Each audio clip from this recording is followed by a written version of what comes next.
ఒక గ్రామంలో కన్నయ్య అనే సాధారణ కూలీ ఉండేవాడు. అతనికి ఎక్కువ డబ్బు లేకపోయినా దేవునిపై చాలా విశ్వాసం ఉండేది.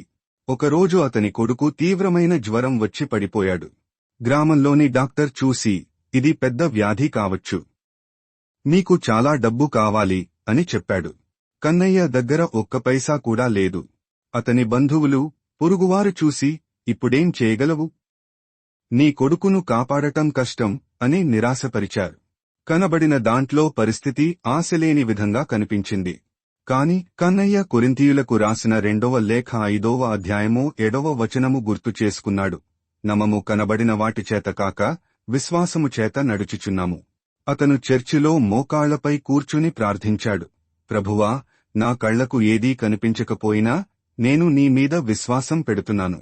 నువ్వే నా కొడుకును కాపాడగలవు అని. అద్భుతంగా మరుసటి రోజు జ్వరం తగ్గిపోయింది. కొడుకు మెల్లగా కోలుకున్నాడు.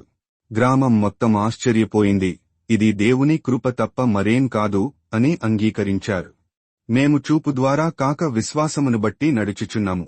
కొరింథీయులకు రాసిన 2వ లేఖ 5వ అధ్యాయము 7వ వచనము నుండి. ఈ వచనము అర్థం: మన జీవితం లోకంలో కనబడే పరిస్థితుల మీద ఆధారపడి ఉండకూడదు.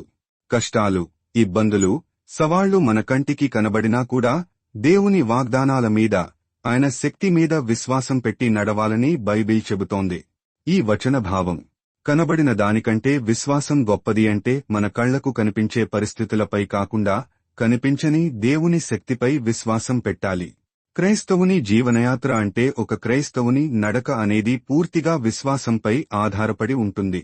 దేవుని యోజనపై ఆశ అంటే మన కళ్లకు ఏదీ కనబడకపోయినా దేవుడు మన కోసం మంచి మార్గం సిద్ధం చేశాడనే నమ్మకం కలిగి ఉండాలి.